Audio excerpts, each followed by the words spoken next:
do you still, as you did in 1999, still support mandatory background checks at gun shows? Yes or no?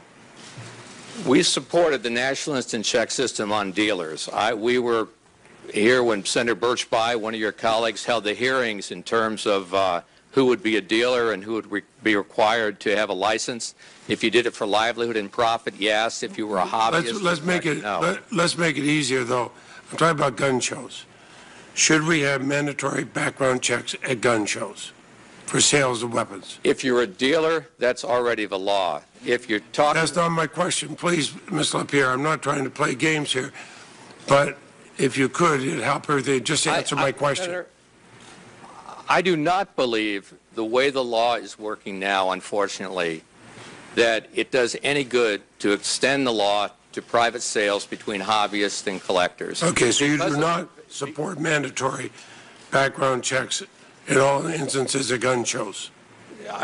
We do not, because the fact is the law right now is a failure the way it's working. The fact is that you have 76,000 some people that have been denied under the present law.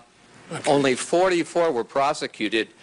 You're letting them go. They're walking the streets. And do I understand, back in 99 you said no loopholes anywhere for anyone, but now you do not support background checks for all buyers of firearms? I think the National Instant Check system, the way it's working now, is a failure because this administration is not prosecuting the people that they catch.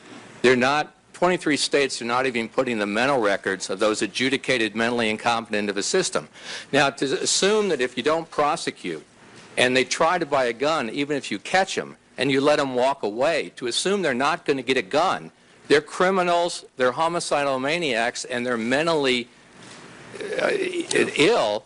I mean, we all know that homicidal maniacs, criminals, and the insane don't abide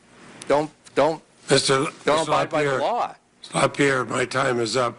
With all due respect, that was not the question I asked, nor did you answer.